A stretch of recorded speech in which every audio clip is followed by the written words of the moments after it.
He just sat next to her silently. Now she says he's the only. The starship drifted through the silent dark between galaxies, its hull scarred from battles long past its crew. Long gone, only one remained. Lisa sat alone in the observation deck, her fingers tracing the cold glass as distant stars blinked like forgotten promises. She had not spoken in weeks, not since the last transmission from Earth had cut off mid-sentence static. Swallowing the voice of her sister, the only family she had. Left outside, the void stretched endless and empty. But Lisa felt watched.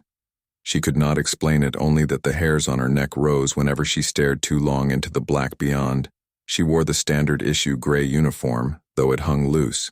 Now her once bright eyes dulled by grief and solitude, she ate little, slept less, and spoke to no one. Not even the ship's AI, which had gone quiet days ago. Its voice replaced by a low hum that vibrated through the metal floors. Then on the 43rd day of silence he appeared. He did not come through the door or announce himself, he simply sat in the chair beside her as if he had always been there. Lisa did not jump or cry out. She only turned her head slowly and saw him, a man tall and lean with skin the color of polished bronze and eyes that held twin galaxies swirling within them. His hair was short and black. His hands resting calmly on his knees, he wore no uniform. Only a simple dark tunic that shimmered faintly like oil on. "Water, who are you?" she asked, her voice rough from disuse. He did not answer, only looked at her with an expression she could not read.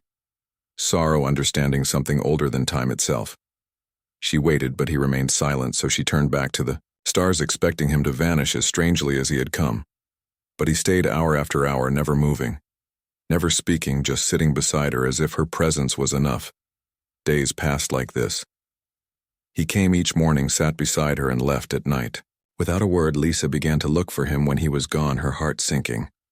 If the chair was empty, she found herself talking to him, even when he was not there, telling him about her childhood in Ohio, about her mother's garden, about the first time she saw a real starship land in Cleveland, about how she joined the Deep Space Initiative to escape a broken home, only to find herself more alone than ever. On the 7th day of his visits, she broke down. "Why are you here?"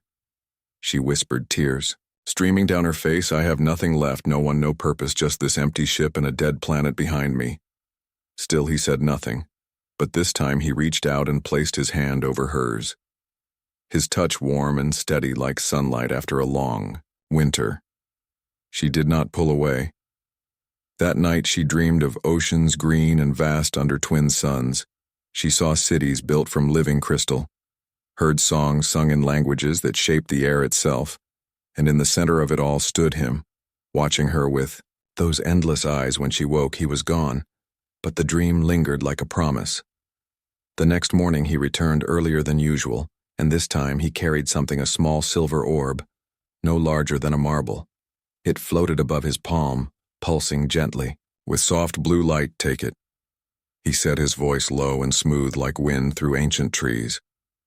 It was the first time he had spoken, and Lisa froze, startled, not just by the sound, but by the weight behind it. It was not just a voice. It was a presence, a force that filled the room and yet felt intimate, like a secret shared only with her. "What is it?" she asked. "Hope," he said simply.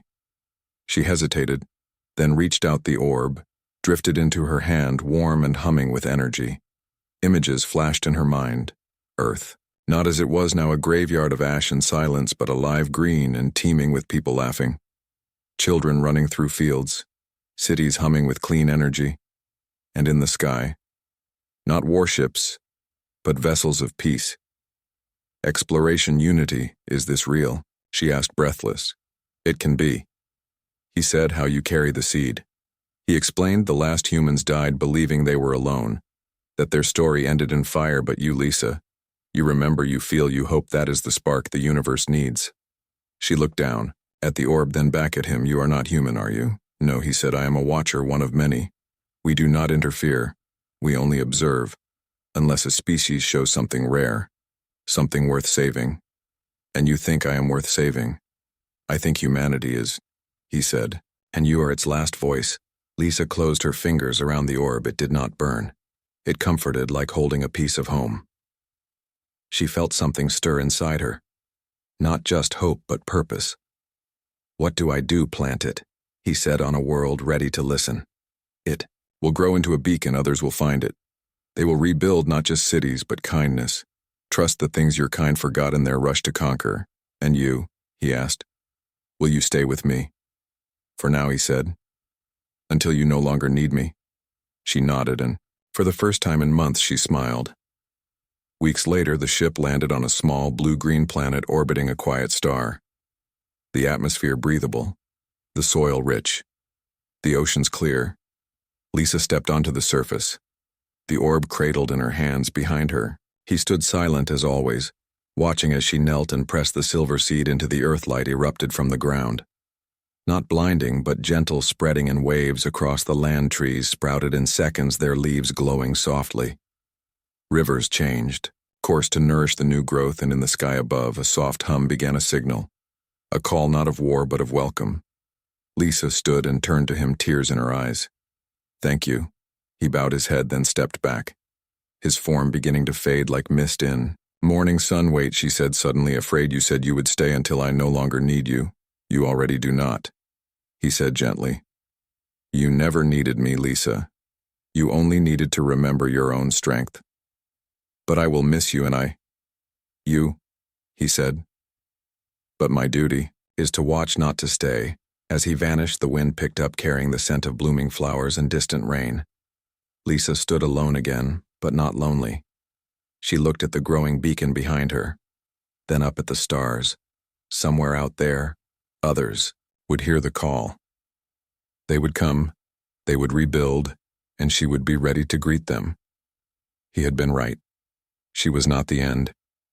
She was the beginning, and though he was gone, she knew he watched still from somewhere beyond the stars, silent, faithful, waiting for the next spark to ignite in the quiet of the new world.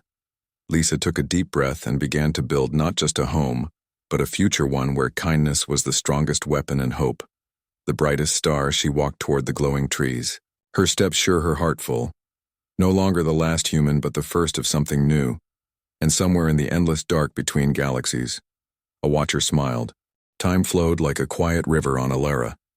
Its banks shaped by laughter, shared meals, and the steady pulse of the beacon now grown into a great tree, with branches that hummed with starlight. Lisa walked its paths daily, her steps slower now. Not from weakness, but from reverence. She had long stopped counting years instead, measuring time in blossoms and first words spoken by new visitors. In the quiet moments when the whole settlement sat together under the twin moons and simply existed, the watcher remained beside her, always close but never crowding, his presence as natural as sunrise. He no longer stood at the edge of gatherings, but sat among them, listening more than speaking. Yet when he did speak, others leaned in as if his words carried the weight of forgotten stars and morning. As dew clung to the glowing grass, Lisa found him kneeling by the river, his hands in the water which swirled with soft silver light. Aya is stirring again, he said without looking up. Lisa knelt beside him. The planet spirit had grown stronger since the Ender's transformation, its voice clearer now, not just in wind and root, but in dreams and sudden knowing. What is it saying? She asked. That something old is waking far away, something that knew your people. Before the fall, Lisa's breath caught earth, not earth, he said, but what watched over it. That night she called a gathering beneath the beacon tree.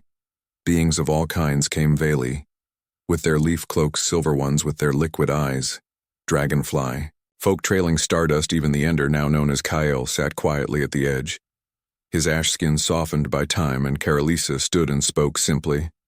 A signal has come from the outer rim, a place called the Cradle. It was once a sanctuary for young species, a nursery among the stars. It fell silent when Earth burned, but now it sings again faintly, calling for a keeper. Murmurs rose through the crowd.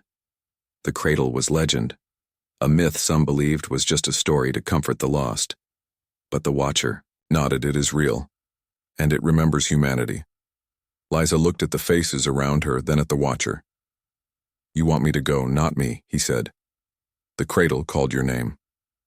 She did not sleep that night. She packed little a pouch of Alara soil, a vial of beacon, sap the mood flower, now faded but still warm. And the disc that brought friends home, she left the rest, the journals, the blankets, the bread oven, all for those who would keep tending this garden. At dawn, the Veli offered their ship, not the large one, but a small seed vessel grown just for her. It would feed on starlight and heal its own wounds in flight. As she stepped aboard, she turned to the watcher. "Will you come?" "If you wish it." Ido, he nodded and followed her inside. The journey took weeks. Through lanes of space few dared to travel. The ship glided past nebulae that sang in colors and asteroid fields that rearranged themselves into bridges as they approached the cradle. The signal grew stronger, not a beep or tone, but a feeling like a hand reaching through time. They found it orbiting a white dwarf star, small and silver-shaped like a curled leaf, its surface scarred but intact. The airlock opened without command, as if it had been waiting. Inside, the walls glowed with soft light, and images flickered in the air. Children of many species playing, learning, sleeping safe. The cradle had been empty for centuries. Yet it remembered every laugh, every tear. In the central chamber floated a sphere pulsing with slow, steady light. The heart of the cradle. Lisa reached out and touched it. Warmth flooded her, not just heat but memory. Her sister's voice calling her name. The smell of rain on Ohio soil. The weight of her mother's hand on her forehead during fever. The cradle had saved. These not as data but as love. "You are the first human to return," the cradle whispered through the air. Not in words, but in feeling. "I am the last," she replied. No, the cradle answered. "You are the bridge?" The watcher stood behind her, silent but present over. The next days, Lisa walked every hall, every nursery, every garden dome she spoke to. The cradle told its stories of Alara, of the Valley of Kale's healing, of the beacon tree. The cradle listened, and in return, it showed her things Earth had forgotten. How humans once sang to crops, how they built hospitals before weapons, how they looked to the stars not to conquer but to wonder. One evening, she sat in the observation dome, the white dwarf casting long shadows. The watcher beside her. "Do you think they will come?" she asked. "Who those who need this place? They already are." He said. She looked and saw it. Then faint lights in the distance, ships, small and scared, drifting toward the cradle like lost birds. The first was a pod, no bigger than a room, carrying 3 young beings with fur like moss and eyes wide with fear. They had fled a war they did not understand. Lisa welcomed them with food, water, and silence. No questions, just safety. More came, a ship of broken metal held together by hope. A family of crystal beings fleeing a dying sun. A lone pilot with no name. Only a tattoo of a flower on their wrist. Lisa did not teach them to be human. She taught them to be themselves. The cradle responded to their presence, blooming new rooms, new gardens, new songs in their native tongues. The watcher helped too, mending hulls, calming nightmares, showing them how to listen to the cradle's heartbeat. One night, as Lisa tucked the moss children into beds grown from light, one of them asked, "Will you leave?" "Just only when you no longer need me," she said. "But we will always need you. Then I will always be here." She looked to the doorway where the watcher stood, watching her with those endless eyes, and knew she was not alone in this promise. Months passed, the cradle filled with life, laughter, and the soft hum of healing. The beacon tree on Alara sent pulses of light that wrapped around the cradle like a hug. Kale came to visit, bringing seeds that grew into trees which bore fruit that tasted like forgiveness. Lisa aged but not with sorrow. Her wrinkles were maps of kindness, her silver hair a crown of wisdom. She walked slower, but her voice carried farther. One morning she did not wake. The watcher found her in the central chamber, her hands still on the cradle's, heart, her face peaceful. The beings gathered not in mourning but in gratitude. They sang the song she had taught them, the lullaby, the star hymn, the whisper of wind through Ohio fields. The cradle glowed brighter than ever, wrapping her body in light, not to burn but to lift. She did not vanish. She became part of the song. The watcher stood alone in the chamber long after the others left. The cradle spoke to him softly. "You may stay." He looked at the empty space where she had been, then nodded. "I will." And so he remained, not as a watcher now, but as a keeper. The silent guardian of the bridge she had built. Years turned, and the cradle thrived. New keepers came, taught by those Lisa had welcomed. They learned to listen to the heart, to sing to the walls, to plant seeds of memory. The watcher walked the halls, still quiet but no longer distant.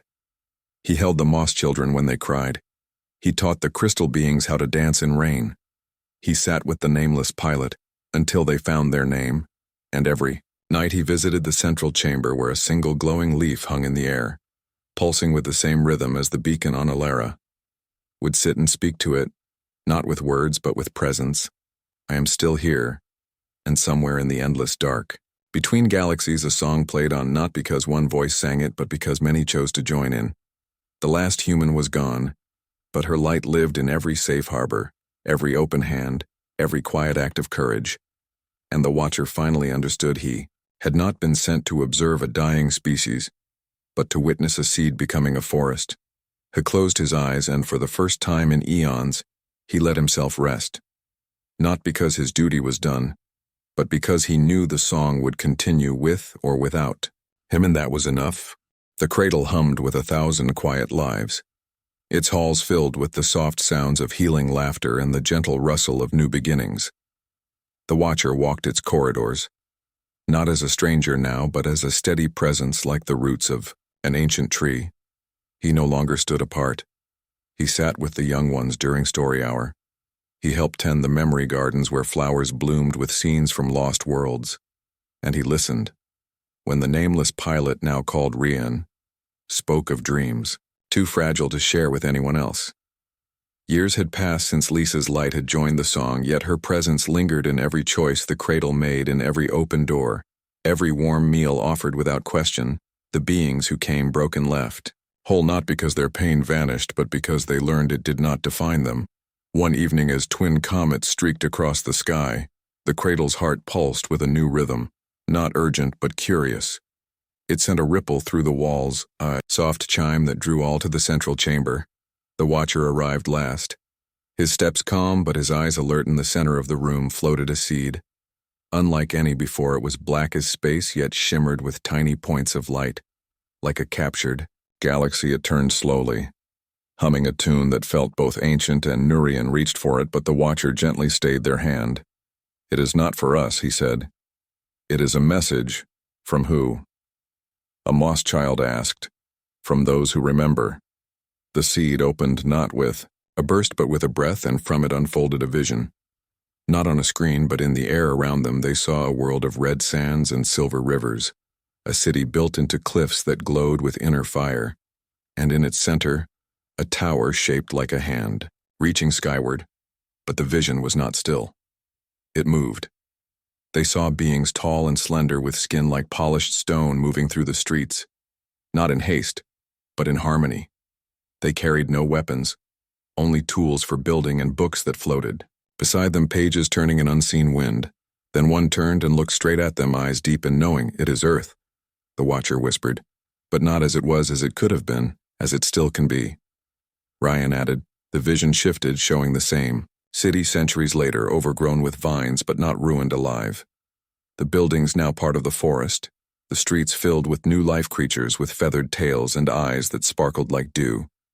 They lived among the ruins, not as conquerors, but as caretakers honoring what came before. The seed dimmed, then floated toward the Watcher. "Why me?" he asked. "Because you were there." The cradle answered through the air. "You saw the fall and the rise you held. The hand that lit the first candle." The Watcher closed his fingers around the seed and felt it warm with purpose. "What must I do?" "Go," he said simply. "The cradle has shown you the way." Preparations began not with haste, but with care. Ryan packed supplies grown from cradle vines, food that never spoiled, water that sang when poured the moss. Children wove him a cloak from dream silk that would keep him warm in any climate. Kale gave him a pouch of ash seeds that would bloom only where truth was spoken.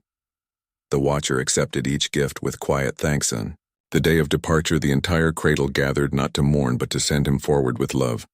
They formed a circle around him and sang Lisa's lullaby, their voices weaving together in harmony that made the very walls glow. He stepped into the small vessel grown just for this journey, its shape like a falling leaf, its engine powered by starlight and memory. As the cradle faded behind him, he did not look back. He knew it would be there when he returned, if he returned. The journey took weeks, through lanes of space few traveled. The ship glided past clouds of frozen song and rivers of liquid time until at last it reached the red world. He landed near the Silver River, the air sweet with the scent of blooming night flowers. The city of cliffs rose before him, silent but not empty. He walked the street slowly, his boots making no sound. The feathered creatures watched from the trees but did not flee. One dropped a fruit at his feet, bright blue and pulsing softly. He ate it and tasted. Hope. In the center of the city stood the tower. Hand shaped, its fingers curled as if holding something precious. He climbed the steps worn smooth by time and found at the top a chamber open to the sky, and in its center a pedestal with a single sloth. Placed the seat inside, light erupted, not blinding but welcoming. It spread through the city, waking dormant systems, not machines but living ones. The walls breathed, the floors bloomed with soft moss.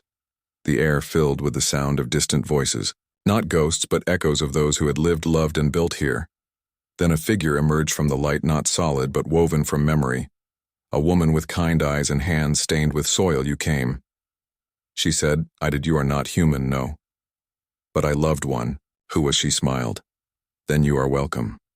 She was the last guardian of this place. She explained her people had seen Earth's fall from afar and grieved.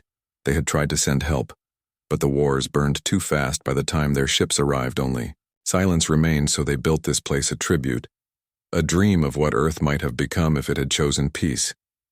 And now you have returned, not to mourn, but to plant. The Watcher looked out over the city, now glowing with soft light. The feathered ones gathering below their eyes, bright with curiosity. What do you wish of me? He asked. Stay, she said. Teach them what you learned. Teach them that memory is not a chain but a compass. He nodded. I will. The guardian faded, but her presence remained in the wind, in the river, in the song of the stones. The Watcher made his home in the tower, not as a ruler but as a student, learning the ways of this world, its rhythms, its secrets. He taught the feathered ones how to read the stars as stories, how to listen to the earth's breath, how to honor the past without being trapped by it. In return, they taught him joy, the kind that comes from dancing in rain, from sharing food without counting, from sleeping under open skies with no fear. Seasons passed and the city grew, not taller but deeper roots spreading into the cliffs, new gardens blooming on every ledge. The beacon seed from Alara had taken root here too, its light now part of the city's pulse. One day, a ship appeared on the horizon, not Valley, not cradle but unknown. Sleek and silent, it landed at the river's edge, and from it stepped a being wrapped in gray cloth. Their face hidden, the feathered ones tensed, but the Watcher raised a hand. Wait. The being approached slowly, then knelt and removed. Their hood beneath was a face both strange and familiar, eyes wide with wonder, skin patterned like bark, but with human shape. We heard the song, they said. Our ancestors fled Earth in the last days. They carried only seeds and stories. We have wandered, long searching for a place to plant them. The Watcher looked at them, then at the city, then at the sky. You are home. They wept, and the city wept with them, rivers rising gently to welcome the lost. The Watcher stood among them, not as a stranger, not as a savior, but as a bridge. That night, as fires burned and songs filled the air, he sat on the tower's edge, looking out over a world that held both endings and beginnings. He thought of Lisa and smiled. You were right, he whispered to the stars. She had not been the last, she had been the first of many. And somewhere in the endless dark between galaxies, a song played on. Not because one voice sang it, but because many chose to join in. The Watcher closed his eyes, and for the first time in eons he let himself belong, not to duty, not to memory, but to now, and that was enough. Years passed on Alara, and the beacon no longer stood alone. It was now the heart of a growing settlement, not a city of steel and glass, but a living village woven from light wood and song. The Valley had returned many times, bringing others with them, until the meadow bloomed with shelters shaped like shells, spirals, and open hands, each built in harmony with the land. Lisa moved among them, not as a ruler, but as a guide. Her hair now streaked with silver, her hands lined with time, yet her eyes still held the fire that had first drawn the Watcher to her. She taught the newcomers about Earth, not just its wars and ruins, but its poetry, its music, its quiet moments of grace. She showed them how to bake bread from native grains, how to weave blankets that held warmth like a hug, how to sit in silence and still feel connected.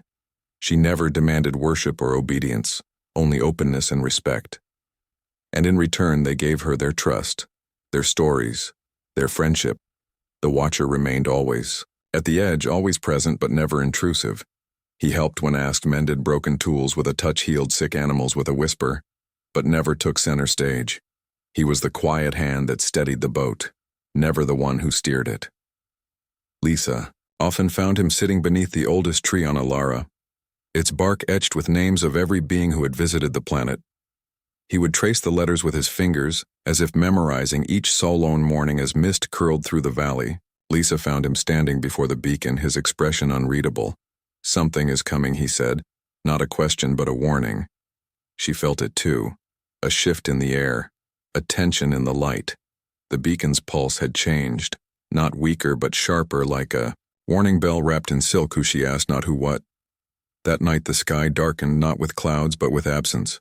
The stars blinked out one by one as if swallowed whole. The settlement fell silent. Even the whisperers hid in their burrows. The Veli gathered around their leader Nara, their staffs glowing faintly in the unnatural dark. Lisa stood at the center of the meadow. The mood flower in her pocket turned deep red, the disk from the Veli cold in her palm. Then it came. A ship unlike any before, it black and smooth with no seams, no lights, no sound. It hung in the sky like a hole in reality itself, and from it stepped a figure tall and featureless, wrapped in a cloak that seemed to drink the light around it. It carried no weapon, yet its presence made the ground tremble and the air grow thin. The beings of Alara stepped back, but Lisa did not. She walked forward alone, her heart pounding but her steps steady. "What do you want?" she asked. The figure tilted its head, then spoke in a voice that scraped, like stone on bone. "We are the Enders, we come for the seed." "The seed is not yours," she said. "All seeds are ours." The figure replied, "We prune the weak, so the strong may thrive. Your beacon sings of a dead species clinging to dust. We will silence at you."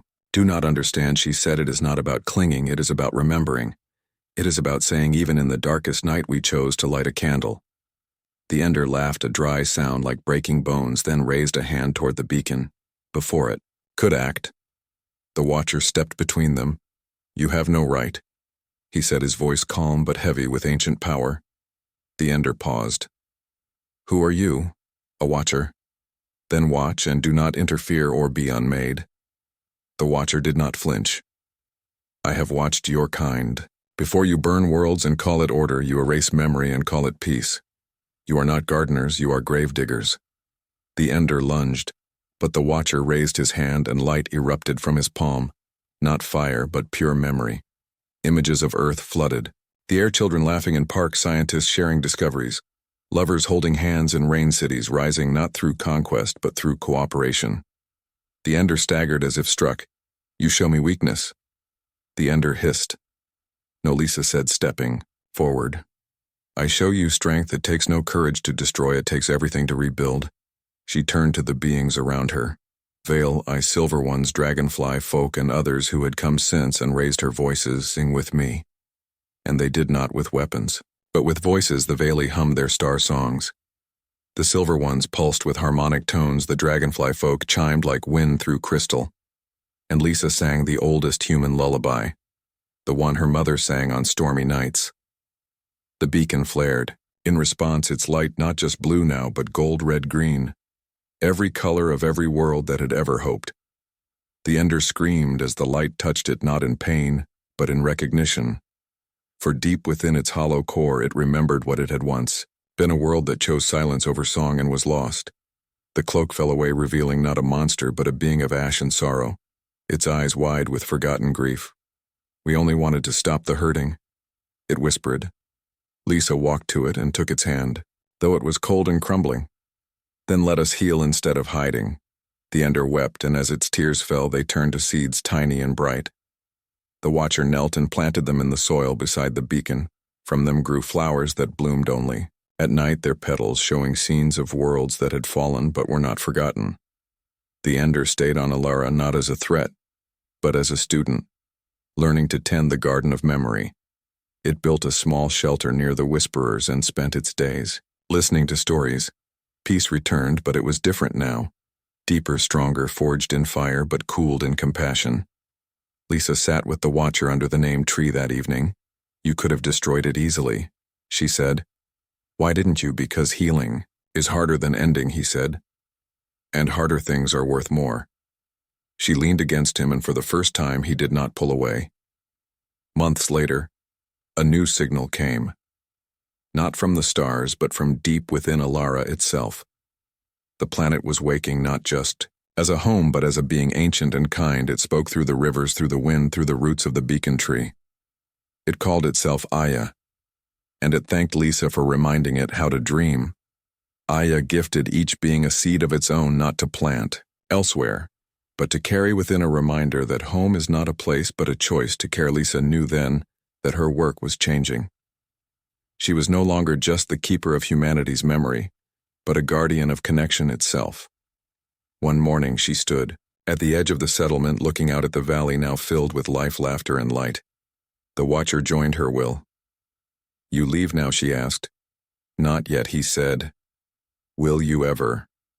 "Only when you no longer need me." She smiled. "I think I will always need you, then I will always be here." They stood in silence as the twin suns rose, painting the sky in colors no human had ever seen. But Lisa knew her sister would have loved them.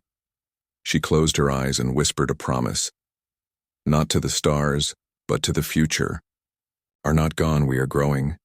And somewhere in the endless dark between galaxies, a Watcher finally let himself belong. The beacon pulsed with a soft blue light that reached far beyond the small planet's atmosphere. Its signal traveling through the void like a heartbeat in the silence of space. Lisa stood at the edge of the new forest, watching the trees grow taller, each day their leaves shimmering with the same gentle glow as the orb she had planted. She no longer wore the gray uniform. Instead, she had fashioned simple clothes from soft fibers. The land provided her hands, now calloused from work, not from gripping controls and fear, but from building shelters, weaving nets, and tending to the first garden this world had ever known. She spoke often now, not to ghosts or memories, but to the wind, to the streams, to the strange birds that sang in three-part harmonies, their voices echoing through the valleys like ancient lullabies. She named the planet Alara. After a lullaby her mother used to hum on stormy nights, and every morning she walked the same path from her shelter to the beacon to check its rhythm. Steady, strong, alive. Weeks turned into months and still no ships came. But Lisa did not despair. She had learned patience from the Watcher and from the land itself, which grew not in haste, but with quiet certainty. One evening, as she sat by a small fire roasting root vegetables, she felt it again, that familiar presence, not sound, not movement, just a shift in the air like someone stepping into a sunbeam. She turned, and there he was, stood at the tree line, his form more solid than before, his eyes still holding galaxies, but now they seemed softer, somehow warmer.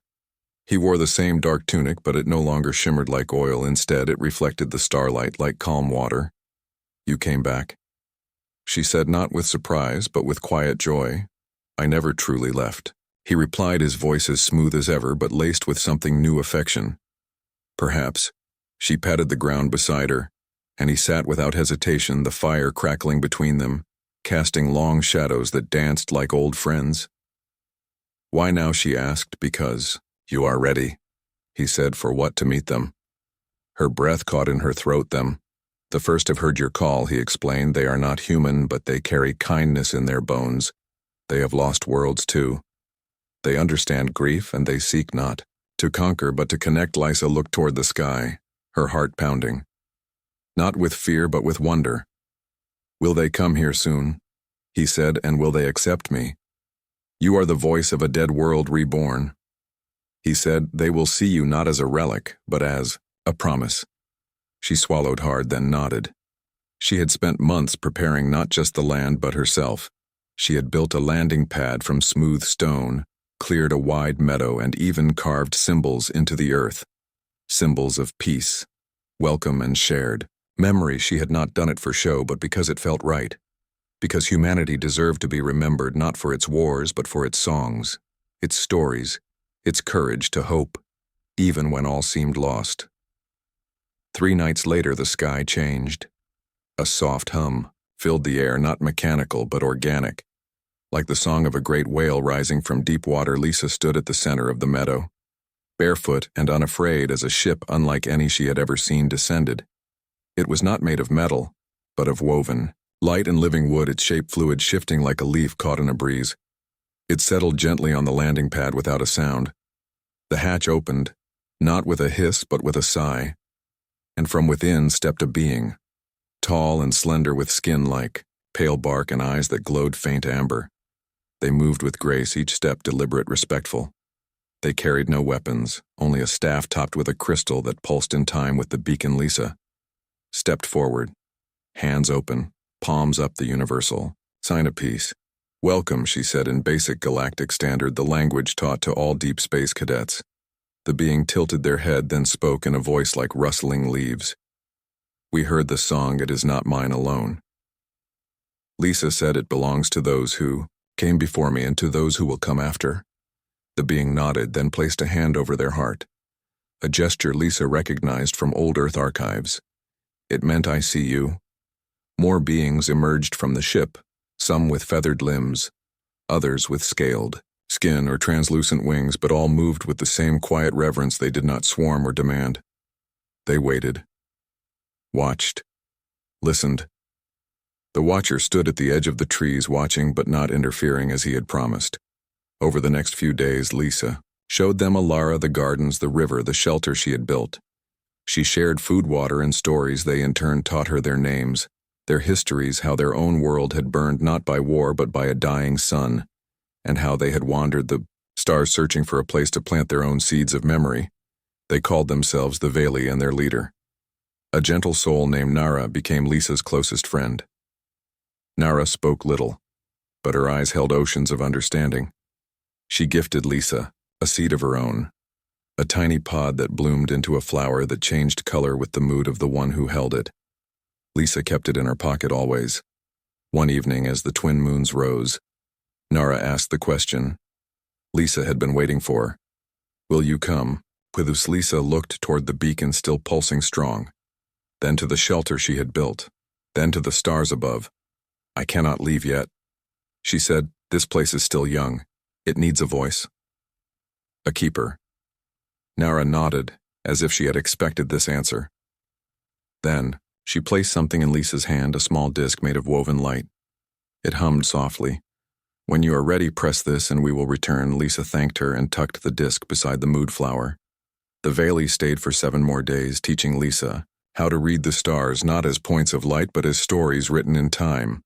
They showed her how to listen to the planet's breath, how to know when rain would come or when the soil needed rest.